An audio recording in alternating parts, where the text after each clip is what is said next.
At dahil pati iglesia ni Kristo ng mga mababait, dinamay nyo pa dito sa kahayupan nyo. O eto, nagkita nung nakaraan si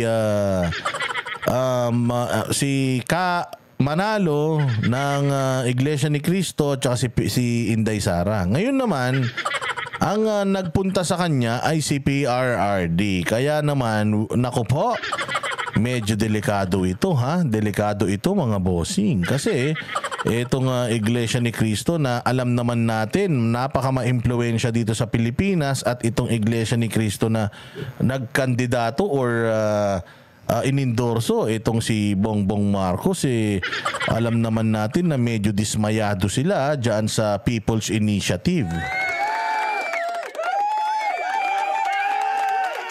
So, ito kaya ay isang implikasyon na ang INC ay sumusugal na sa tama. Talagang medyo kailangan nating bantayan ito. Pakinggan natin yung balitang ito. Ang dating Pangulong Rodrigo Duterte po ay muling bumisita sa tagapamahalang pangkalahatan ng Iglesia ni Cristo, ang kapatid na Edward. Kaya tumatapang ang INC mga boss ha. Talagang kasi siguro kung iba lang yan. Kung ibang simbahan yan. Oo, hindi papayag yan. Huwag kayo dito. Mamaya madamay kami. Oo, yung ginawa sa KOJC, baka mamaya mangyari sa amin eh. Oo, saka na tayo mag-usap. Kaya mag-video call na lang tayo. O kaya, ano na lang tayo? Text-text na lang.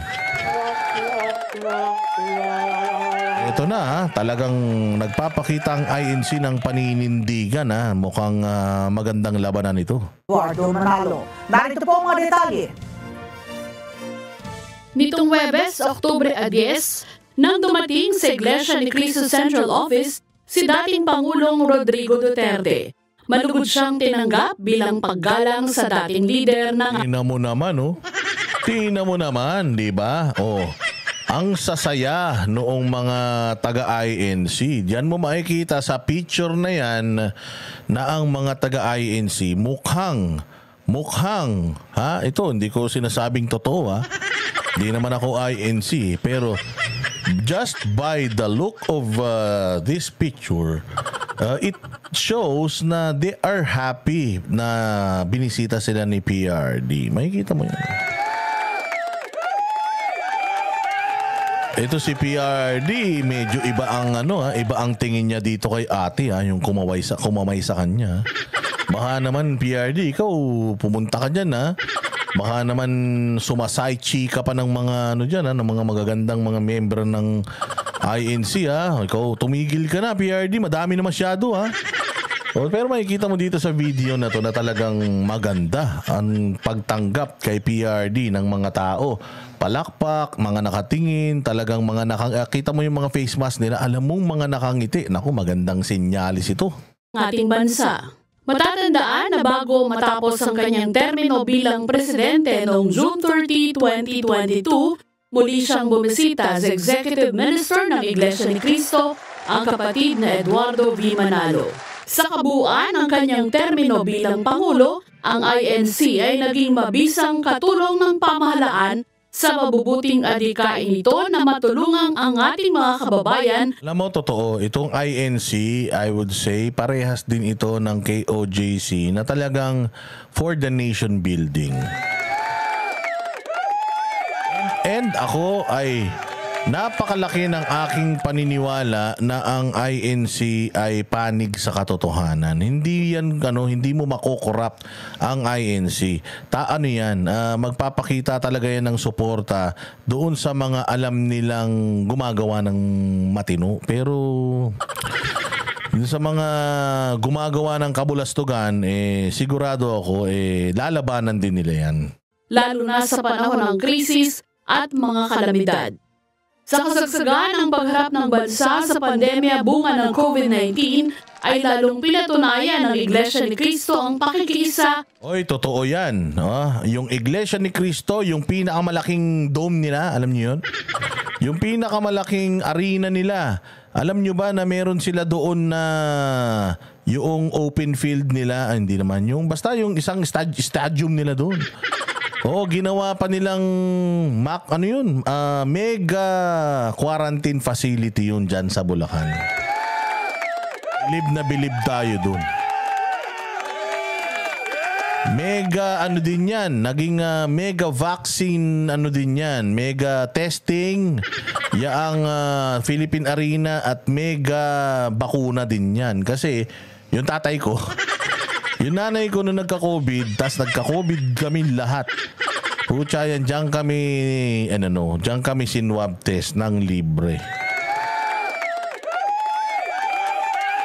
So parang kingdom din yung INC na talagang tumutulong sa gobyerno kahit sino. Hindi naman importante kung kaalyado hindi.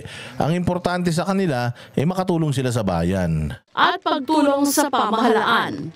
Samantala sa muling pagdalaw ng dating Pangulo ay patuloy niyang kinikilala ang malaking kontribusyon ng INC hanggang sa kasalukuyang administrasyon ni Pangulong Ferdinand Marcos Jr.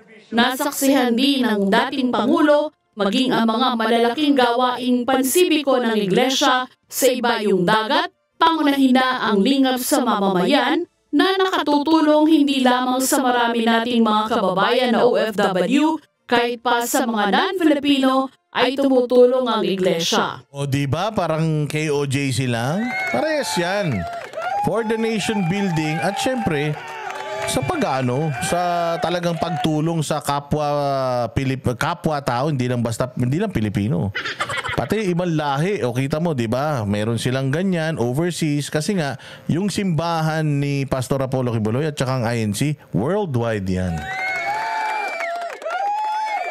Worldwide 'yan. Buong mundo hanggang Africa, meron din tong INC. Ang Pastor Kibuloy hanggang Africa meron din sila. At dalawa talaga ito sa pinakamayamang simbahan. Dalawa po ito sa pinakamayaman at pinakamaimpluwensyang simbahan dito sa Pilipinas. And makikita mo na parehas sila ng gawi. Doon sila sa tama, suporta sa gobyerno, tulong sa kapwa. Nakasuporta ang INC maging sa mga proyekto ng pamahalaan sa iba't ibang panig ng mundo. Ang isa sa itinuturing na napakalaking ambag ng INC sa lipunan ay ang pagtuturo nito sa mga kaanib na maging mabuting mamamayang Filipino, maging masipag sa hanap buhay, at pagiging masunurin sa batas at sa pamahalaan. Weng de la Fuente para...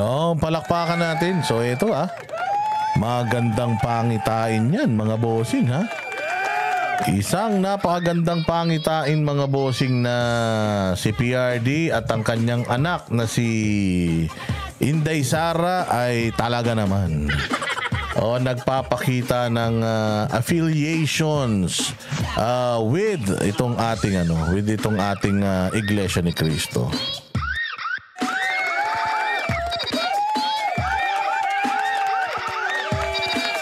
Huwag nating kakalimutan mga bossing Huwag nating kakalimutan to. Araw-araw ipapaalala ko to sa inyo.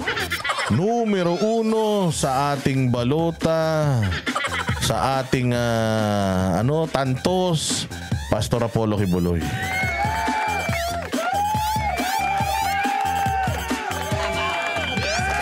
Ayan Pastor Apollo Kibuloy para yan sa buong Pilipinas at para sa buong mga kapwa natin Pilipino.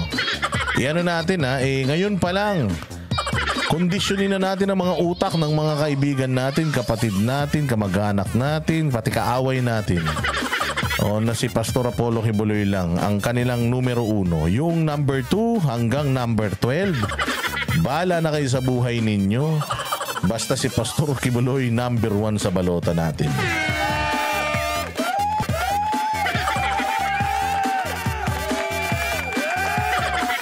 Kaya nyo yan ilagay ninyo sa balota nyo yan kahit ano pang simbahan natin, Iglesia ni Cristo, Mormons, Sabadista, Muslim, Katoliko, Jesus Lord, Oras ng Himala, El Shaddai, ano pa ba?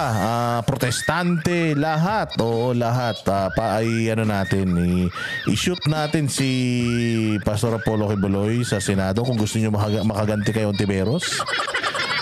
Kung gusto nyo atakihin si Ontiveros sa huling 3 taon ng kanyang panunungkulan bilang senadora na hindi na siya magiging senador muli, ayan, ilagay natin si Pastor Apollo Hibuloy sa ating mga balota para naman mas lalong lumalim ang mata ni Ontiveros.